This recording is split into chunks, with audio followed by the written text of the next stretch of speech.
Hello lovely people, I'm Catherine and welcome to this week's episode of Park Home Life. Hello Stella. I don't think you can see her, I think she's too low down, but she's there. I have no clue what I'm going to talk to you about this week. I'm just going to talk and see what comes out. I went yesterday to see an exhibition about half an hour away from where I live at a place called Houser and Worth, which is just outside Bruton in Somerset. And I fully intended to film that and share that with you. But it was, I didn't feel comfortable doing so. There was some good stuff there. It was very powerful. I will link to the Houser and Worth website so that you can take a look for yourself. But I found quite a lot of it quite triggering. And yeah, so I chose not to share it. But like I said, you can go and have a look. But it did get me thinking, maybe I'll talk about that. It did get me thinking, and the friend I was with is also a member of the Textile art group that I'm a member of, ending a sentence with a preposition, apologies. And we had coffee and a chat as well, and we were talking about art versus craft, that whole dichotomy, and is there a distinction, and if so, what is it, and does it matter? And I do know that that has cropped up now and again in the Facebook group and here in the comments. And I know specifically or particularly for those of us who work in textiles, which are often associated traditionally with craft and sometimes struggle to be seen as an art form when it is art. Shall I just back up the train a little bit and say what I think the difference is? I think for me the difference is important because I think the way we use words is important. It's how we communicate, you know, without being sorry, I'm rolling my eyes a lot. That's me thinking. When my brain's whirring, my eyeballs are attached to my brain, so my eyeballs go like that. That's a sign that I'm thinking. Yeah, I do think the use of language it is important, isn't it? We can't just go around ascribing our own meanings to things because nobody would know what anybody else was talking about. But at the same time, without being pedantic about it or, you know, trying to control other people or be like that. But they're always interesting discussions to me anyway. If you've been following me for any time at all, you maybe know that I'm interested in words and language. I often ask you, those of you who live in other countries, but still, you know, English is your main language. We use different words for different things, you know, it varies slightly, doesn't it? And words in other languages. I've got my commonplace book here behind me. I don't know if you remember way back when I was asking for words.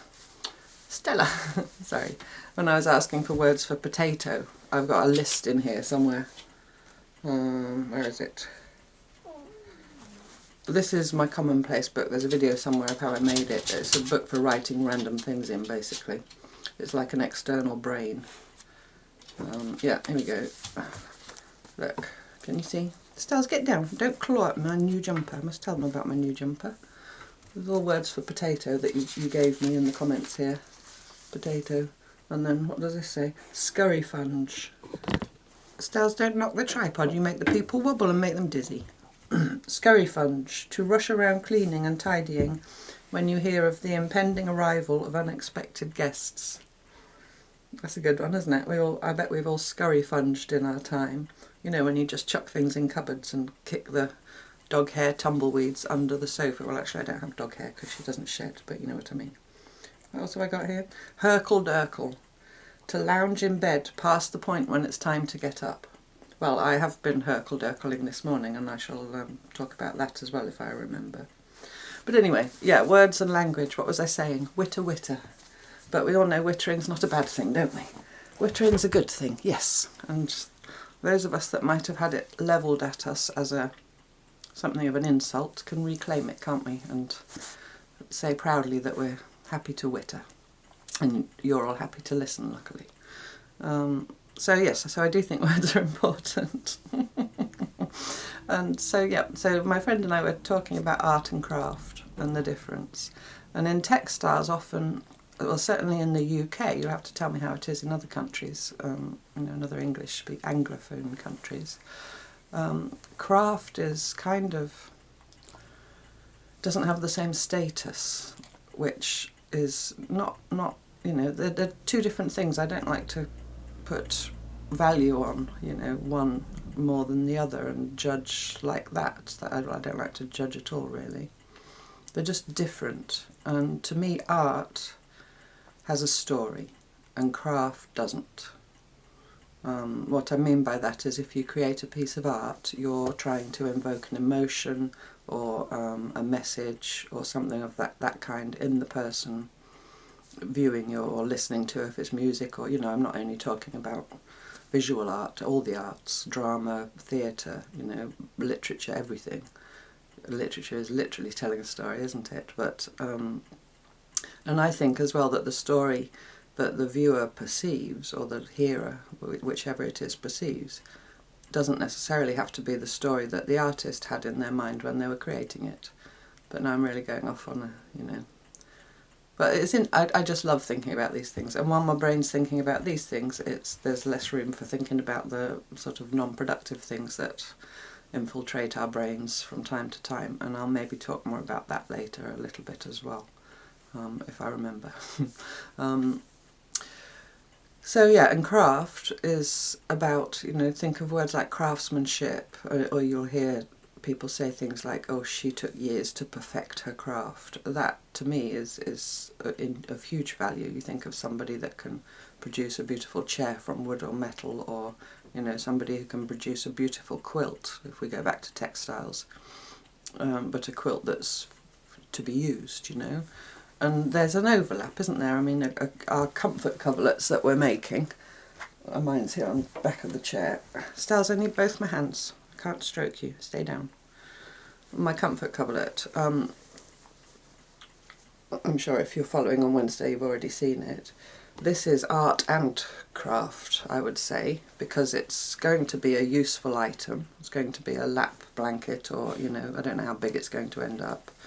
But there's a story in it, there's a meaning in it. Stels, be careful, sorry, she's trying to get her toy and making you wobble because it's just under the tripod. So yeah, so you'll have to let, you know, I'm just throwing thoughts at you that are in my brain, and based on my conversation yesterday, but I'd be very interested to hear what you think about art and craft and the distinction between the two words, and if you think it matters. It also made me think about the term slow stitch, and many of you will have heard me witter on about this before as well. It's important to me because it's the core of my practice and a huge part of my life, that the term slow stitch doesn't get, I don't know if diluted's the right word. For me, slow stitch has a very specific meaning. It doesn't just mean hand stitching, it doesn't just mean messy stitching. It's about the mindfulness, it's about the storytelling, it's about, for me, using repurposed materials wherever possible, so having, you know, care for the planet in the process, and care for and respecting the materials. And it's about looking at the textile history worldwide, or other people, other women in particular, because I'm obviously a woman, so I relate to that most strongly. You know, how other women in other cultures have used textiles to tell their stories. All that to me is all tied up in slow stitch. It's much, much more than just let's put some pieces of cloth down on a backing and do parallel running stitch and call it slow stitch. You know, it's much deeper than that, and that's why I go on about it, because isn't it often the case when you're passionate about something you want to share that with other people? And I absolutely don't mean it to criticise anyone else who, for them, slow stitch is something different, but I do get a little bit cross when it's just slapped onto things as almost like a buzzword, and not really explained or understood, because it's, you know, because it's important to me. So yeah, there's my random thoughts on art, craft and slow stitch. What were the other things I said I was going to talk to you about that I've now already forgotten? Oh yes, Herkle-Derkling, let me just tell you that quickly. When I first moved, I live in a park home. If you're new here, a park home is like a mobile home. You know, it's one of those long rectangular units that are placed somewhere. I'm on a site here with 60 or 70 other park homes. the little garden around, a little patch of grass at the moment, but it will be a garden soon, or it'll be the beginnings of a garden. Why was I telling you about? Oh yes, Herkle-Durkle. And when I first moved here, I brought with me from France, where I lived before my relationship broke up. Again, if you're new, I'll just mention that. So I brought a very minimal amount of stuff with me, basically what would fit in a transit van. And for my bed, I brought my daughter. It's actually my daughter's first bed. My daughter is now, she'll be 21 this year. So it was her first bed when she was, say, 2, a little white wrought iron bed. It wasn't, antique or anything. I think it came from IKEA. And that was my bed. And I've really tried to be happy and comfortable in a single bed as a single person. My room is very, very tiny. A few Park Home lives back, I took out the fitted wardrobes. There were some very dark wood fitted cupboards in there. Because when the cupboards were there, the bed could only go under the window, and you couldn't open the wardrobe on the right. The wardrobes were across the end of the room. So I took the wardrobes out and I've put the bed across the room. The room's a very short rectangle. But I haven't been sleeping well, and in the beginning I thought it was because of, stuff, emotional stuff. But I began to realise, sorry, I've just seen that my desk is like this much in dust because it's sunny. And I don't normally sit here. I sit here to talk to you, and my desk is there. A bed of dust. I might show you, I'll see. I might show you just to make you all feel better if you've got dust as well. I could literally write my name in it. There's some patches where it's been disturbed, probably by Fredfred, because he goes that way to go and sit on the windowsill. He's currently there in this basket. Anyway, what was I telling you about my bed? Yes, and the other thing is, Stella, certainly Stella sleeps with me all night, and Fredfred mostly, especially at this time of year, when the weather is, we're just coming out of winter here in the UK. And a 3-foot wide bed with an adult human and a cockapoo and a cat generally means that the adult human ends up with one little corner, and the cockapoo is in another little corner, and the cat is stretched out resplendent, and if you dare move and disturb him, he attacks you, not in a super violent way, but just in a way to let you know that, So I think that has been disturbing me. So I started looking second-hand, Facebook Marketplace. We have quite an active free cycle around here, and I wanted a 4-foot bed, like what they call a small double.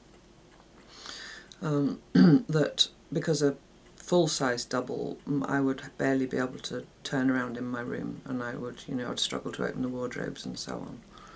And I looked for a few weeks. I kept checking and looking, and I couldn't find one anywhere. Because also it has to be a specific length to fit because of the radiator. Anyway, long story short, why use one word when 500 will do? I bought a new bed, and it wasn't expensive. I bought it from a company here in the UK called Argos. Put it together yourself kind of thing. And when I ordered it, it said recommend 2 people to put it together. Well, obviously there's only me. I could have got a friend over. I could have asked my neighbour, I'm sure she would have helped me. But me being me, thought, bah. But it turns out that, one person and a nightstand to strategically rest things on while you're building it was enough, and I have put it together. And I don't have the new mattress yet. That's not coming until Wednesday. But I've put my 3-foot mattress back on it, and then in the gap of a foot I've got 2 or 3 big rolls of quilts that I've made over the years that I haven't got room to have out here, so they're rolled up and wrapped up in an old sheet to protect them. So I've got those rammed down in the gap, and I must say that I've had that now for was my 2nd night, just that extra foot of space, and I've slept like a baby. Why do they say sleep like a baby? Because my baby's never slept well. Anyway, you know what I mean. I slept like a log. I slept well. So I think I'm glad I finally made that decision. And because I bought a new mattress. I bought the bed frame, but I bought a new mattress. So then I was going to sell that mattress because it's only 6 months old and it's, still in very virtually new condition. But then my neighbour lovely Rick, who when I bought this place I was here decorating, and then I went back to France for my stuff. When I came back he'd put a little fence up either side of the bit of garden that's behind me here, because there's already a fence with the neighbours. Because when chatting to him and his wife, I'd told them that I had a little dog, and you know, that I was worried about her getting out. And bless him, in the week that I went back to France and came back again, he'd put a little makeshift fence up. And they're so kind, both of them. They're just lovely people, and they live, you know, sort of over the back there in Park Home. But their son and daughter-in-law, or daughter and son-in-law, one of their children had been jumping on the bed, they were telling me, and so they were going to have to get he or she a new bed. So I said, oh, well, I've got a 3-foot bed. It's, you know, I said it's 20 years old, but it's solid, and the mattress is more or less new. So anyway, long story short, again, I've told him to, you know, to take the bed for his grandchild. So that was, you know, that makes me happy now that that's not gone to waste. It's gone to a good home, and I'm kind of not repaying a favour, but you know what I mean. It's nice to do something for somebody when they've done something for you. So yes, I'm now resplendent in my 4-foot bed, like I've got room. And even if, and they will still lie against me, of course they will, doesn't matter where I am in the bed, but I've kind of got more room to get away from them so that I can move my feet and not wake up with cramp and pain and, you know. So yes, so this morning I was hurkle-durkling because my bed is so comfy now.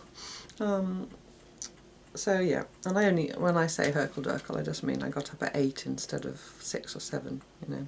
I'm not in bed till 11 or anything like that. I'm not a teenager. So what else did I want to tell you? Oh yeah, I've been making a few bits and bobs outside of the things I do on here every week.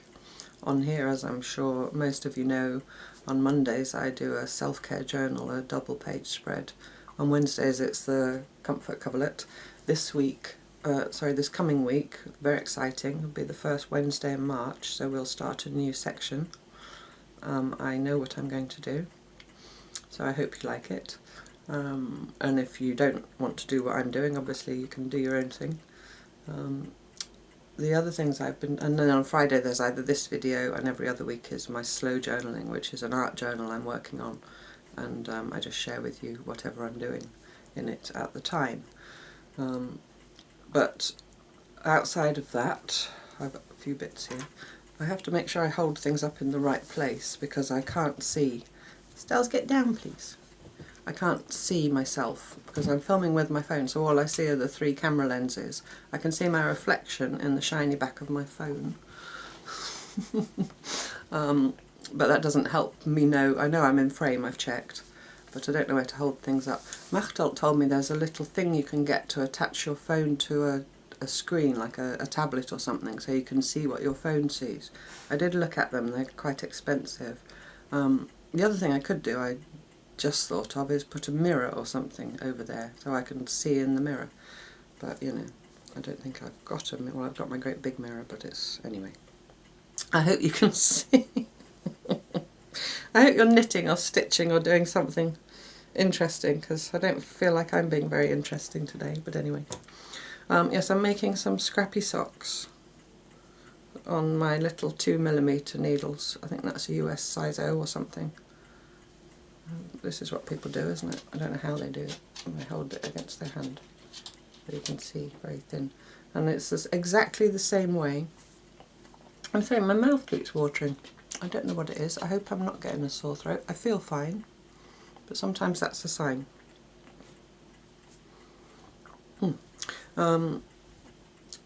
What was I saying? Yes, exactly the same way as in my... there's a playlist here called Knitting and Crochet, and there's a 3 or 4 part tutorial how I knit socks, and I knit them 2 at a time. As you can see, I've got two pairs, 2 socks on the same circular needle, and I use these very long, I hope you can see, circular needles, and these are scrappy. So every stripe you see is a different sock yarn, and I start at the toe and increase till I'm the right width, and then I knit and knit and knit, and then when I get to where the heel wants to be I put a stitch marker I mark the rows. I mean, I won't explain it all now because, you know, there's a tutorial. And then I carry on knitting, usually until this top part is about the same length as the toe. And then I make a cuff, knit a ribbed cuff, and then I cast off in a certain way so it's stretchy. And then I come back and I cut there where that stitch marker is. People say cut their knitting and people go, ooh, but it's fine. I pick up the stitches first and then I cut and then I knit in a heel. That's how I do my socks. But these are for my son, who is coming, who at Christmas was saying he didn't, you know, his socks were running low, wearing out. And he's coming in on the 21st of March, somewhere around there, I think, for a long weekend. So I have to crack on. I'm just, as you can see, past the heel. And I've just got all these little bits of leftover sock wool, you know, even like that. And I'm just knitting them as I go. And one like a ball like that, because I've wound it around a noster pinner, you know, the stick for winding yarn balls round. There's a video, I think. I do that as well. Excuse me. That I can pull one end from the middle of the ball and one end from the outside of the ball. So when I come to use that, I will knit one sock, knit that onto one sock and that onto the other sock. That makes sense. And I'll just keep knitting and knitting until there's like this much left in the middle or so, and then stop, cut it in half. And go. That's how I scrappy sock. So they're in this rice bag. Where else would they be? Rice bag. Craft. To me, this is craft, not art, because it's a functional thing. There's no message or story in it. I suppose you could say about, you know, rice bags where they come from Japan and all that, but that's not the story, and I'm not telling a story or conveying meaning, or, you know, it's craft. You could, I do believe, make a rice bag that was art if you made it like the comfort coverlet or, you know, some other way. It's just a different thing. It's not one thing's not better than the other. Anyway, that's my rice bag. This rice bag is very precious to me because I made it on retreat with my little slow stitch, the little group of, there's now 10 of us who live all around here in the West Country. We're having a retreat again this September. I had one a couple of years ago because we only meet on Zoom every 2 weeks. We see each other individually, but, you know, as a group. And I made that on the last retreat, so that's my Amadown bag. And this little tag, I'll show you that. Hope you can see it. Is it focused? I can't tell. I hope it's focused.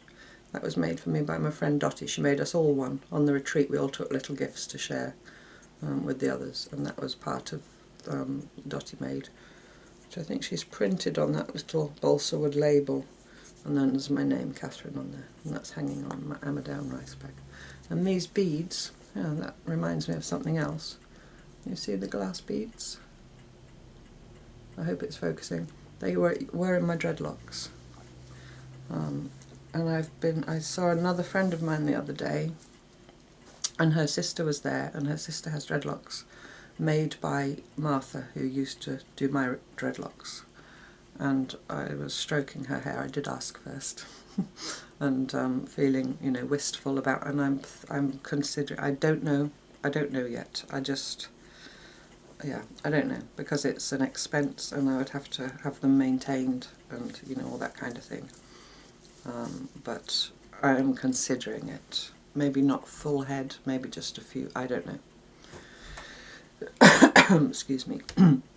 I will be 60 this year, in June, and yeah, I'm wondering if I might do it for my 60th. I don't know. When I showed you a picture of me with my dreadlocks, many of you said you liked them, but, you know, I would do it for myself, to be honest, without being rude, whether you liked them or not. And I would advise you all to be exactly the same. You also see that I'm wearing purple. If you know the Jenny Joseph poem, when I'm an old woman I will wear purple. Although I don't think 60 is old, is it? Anyway, so I'm making scrappy socks for Joey when he comes in March. So I have to get those finished. Talking about the retreat, I think I showed you before and talked about it. We're each making 10 6-inch squares in whatever style is us, and when we go on the retreat we will each give a square to one of the others. So everybody will end up with a square from everybody plus one they made themselves. So you'll end up with 10 squares, and we're going to make that into some kind of little book. So that was my first one, which is cloth weaving and a couched red wool representing community and womanhood, and you know, us all joined together as a group. And I think my theme will be putting this red wool circle on each one, although I might do a different background technique. And then last night I started another one with all the little bits left over that I'd pulled for my February comfort cloth. So I did a little 6-inch log cabin, and I've just done the piecing. I'll do some slow stitching on it, and you know, mindful stitching, and I'll think about, when I was making that one I was thinking of one person in particular, and now I'm making this one I'm thinking of another person in particular. So that for me is part of the mindfulness. While I'm working on this, I'm thinking about the person I'm going to give it to. But I will put a red wool circle on there as well. Excuse me. So although they'll all be different pieces, they'll all have that unifying element, and yeah, and be personal to the person that they're for. And then the final thing well, not the final thing, I'm doing lots of things, but I'm doing, my friend Wendy, who also does natural dyeing, gifted me, as I think it was a housewarming gift when she first came to visit me here, 6-inch squares of samples of her natural dyed cloth. And there's things like daffodil, coreopsis, buddleia, onion, nettle, I think, all kinds of things. Oh, smoke bush. She got this from smoke bush. And she said she doesn't always get that colour from smoke bush. You see that? I thought it was indigo when I first saw it. It's so blue. I normally get a purplish grey from smoke bush. I eco-print with it as well. If it's got different names in different countries, its botanical name is cotinus, C-O-T-I-N-U-S, and it will be one of the shrubs I'm planting in my garden for eco-printing. So anyway, so she gave me this little pack of 6-inch squares, so I cut them all up into 2-inch squares. And now I'm, no, were they?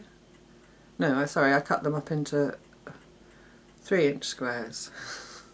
And then I used a 2-inch square template, that's what I wanted to say.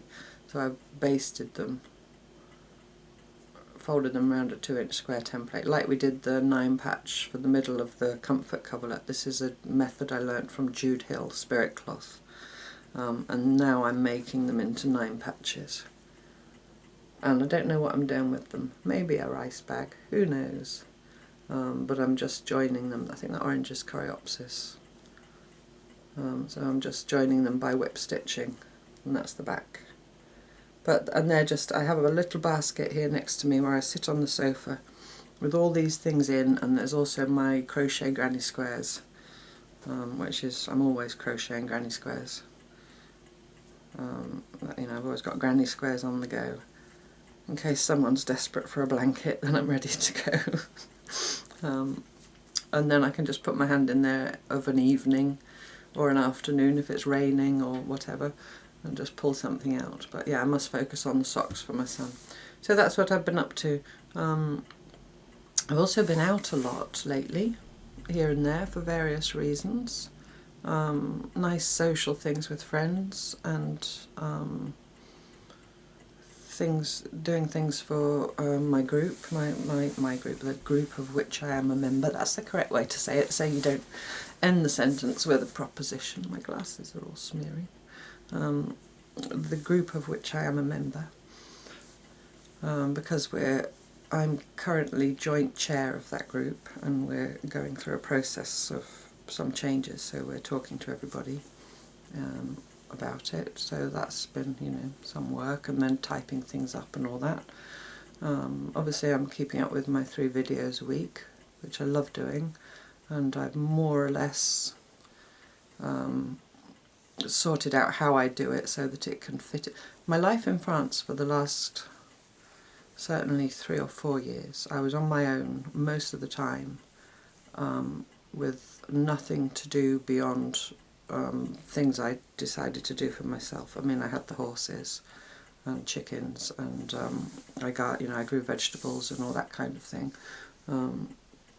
Until I started the channel, I saw very few people. I nearly never went anywhere beyond the local supermarket, or to take the children to school when they were at school. And now I've come back here, and now my calendar is just full. But yeah, it makes me happy. It makes me very happy to put those back on. To be so busy. But I'm glad I had that year in France to kind of establish a rhythm with the YouTube videos and everything. Because it's not just the videos, obviously I love to interact with you as well and read your comments and the Facebook group and all the rest of it. So it's not just, for me, it's not just a question of recording and uploading the video and that's the end of it. No, it's, I like to keep up with you all and chat with you in the comments where I can. And apologies, this last week or two I haven't been very chatty in the comments. I have read everything. I go through and I read and I do the little heart so that I've read your comment. But it's been so busy. And a friend of mine who's got some medical issues, which I won't go into because that's her story and not mine. I took her to an appointment in Bristol, which is an hour and a half drive, but it involves motorways and busy roads and so on, and she wasn't, she preferred to have moral support and someone else to drive, so I of course took her. And when we were coming back, as we got back onto the motorway, there were signs up saying it was closed between 2 junctions that we would have to, a section we would have to drive on. So we had I had my Google sat-nav thing, and it was telling me to come off at a certain junction. And when we got to that junction, it seemed that the traffic going off was much heavier and the traffic that was staying on was moving. So maybe foolishly we decided to stay on the motor. Well, it was foolish as it turned out. And there'd been a horrific accident, and I won't go into details because I don't want to upset anybody, but there'd been a really bad accident, and to cut another long story short, we sat stationary on the motorway for 5 hours. So we left Bristol at around 4, and I think we left the motorway at about 9:30 at night. Just, nose to tail, sat in traffic, and while they sorted out what had happened. And obviously the people involved in the accident had, was much more serious than us having to sit there for 5 hours. But yeah, it was quite a long, tiring day for both of us. And I got home quite late by the time I'd taken her home. So that was Wednesday, and then yesterday, like I said, I'd already had this appointment to go to this exhibition. What did I do on Monday? On Monday a friend came here. On Tuesday I built my bed. Now, Tuesday, building my bed, these things you've seen or done, I'm sure many of you, these things that come in a box that turn into a bed. It's metal, so it was just doing up little things with an Allen key and, reading the instructions and slotting things together and all that. But it was really quite tiring. It was ridiculous. It came in the morning, and I got the text, saying it was coming between 11:02 and 12:02. It's very specific, and it came about 11:30. And I had a late lunch. I think 1:30, 1:45 I was done, and I had my lunch. So it wasn't that bad a process, considering it was me on my own.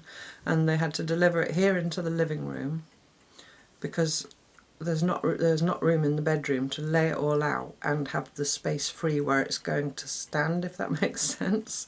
So I asked them to deliver it through this door behind me, behind this curtain. I have this curtain open normally, I just close it because it's nicer for you to look at than, frosted glass. Look, I'll show you what's behind, look. And it's probably all glary. So they delivered it into here, and I got it out of its box and laid it all out and checked everything was there, all that. And then I was going by the instructions, and it said take part 1B and attach it to part 3Z with using bolt number 24, And so then I'd take the relevant bits in and build that bit and then come back. So by the time I'd done that, I was quite tired. And then I had to get all the old bed out, of course, first, and put that in the shed, the frame, and then the mattress I was going to put back on the bed till my new one comes. And I had to stand that up in my little sewing room, and all the bedding and all the rolled up quilts that were under the bed. So it was a bit a logistics exercise, shall we say. So yeah, so it's tiring me out talking about it again. Yeah, so it's been, yeah, quite a busy week one way or another. Next week I've got a few bits and bobs to do, but not quite as busy as this week. Oh, I've got the chap coming who built my fence and put the gates, not the neighbour. He just put a, one that he'd made that you had to lift up. And then eventually I had someone come and put a fence and gates, with hinges and things. Well, that same chap is coming back. The little shed, I've got a little metal shed outside, which is the only storage I've got beyond what's in, these four walls, where the lawnmower lives, and my boots and the bin and, the leftover paint if I need to touch up anywhere, and, stuff, shed stuff. But the floor is damp, really damp, and it's wood, and I don't know what's underneath it, and it's rotting, even my foot went through it quite early on just inside the door, and there's something solid underneath. But anyway, so he said he'd come and have a look when the weather got better, which it now is. It's sunny today. I'll take Stella for a walk in a bit. We've not been yet. So he's coming on Tuesday, yeah, to have a look and give me a quote, and we'll see. We'll take it from there. He was very reasonable for the fence, or whether it's something I think I can tackle myself. The thing is, you don't know what's under there, and I have to get everything out of there and then rip out all the old wood. And then if it's then beyond me and I have to get someone to come and do it, all my stuff's outside. I've got nowhere else to put it, and it's things that can't get wet. So you can put tarpaulins over. Anyway, I'll see. I'm thinking aloud. I hope you, like I said, I hope you're doing something interesting. So I think that's it really. I can't think, oh, I'll show you this. This was my friend Wendy who, oh, someone at the door. Excuse me a second. There's someone at the door. There was nobody there. Mr. Nobody. What was I going to say? Yes, this little box. This was made for me by Wendy, who did the natural dyeing. Wendy's husband makes turned wood. Tulip wood this is. Isn't it lovely? Little box. I haven't put anything in it yet. I only just got it recently. I need some things to go in it. And I'll stop this section and I'll just show you the dust on my desk and Fredfred in his basket. I'll just show you that at the end. So I'll say goodbye sitting here in my chair. So it was lovely chatting with you. I hope that was, not too boring for you. Random wittering. And I hope you have a lovely weekend. And I'll see you on Monday, those of you who are following along with the self-care journaling. And those of you who aren't, I'll see you in the next one. Take care, lots of love to you all. Bye bye. Okay, excuse me. Here is Fredfred in his basket, or my basket, but now his. Say hello, Fredfred. He says hello. He says, why are you disturbing me? And I don't know if I can angle it so you can see what I saw. Can you see? In comes my finger.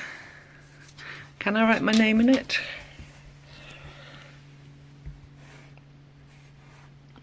I don't know if you can see if I write my name in it. Maybe there. Can you see that? I don't know if it shows up. Anyway, oh there we go. Can you see the K3N? Just. So I think I better do some dusting. Yes. Anyway, take care. Speak to you soon. Bye bye.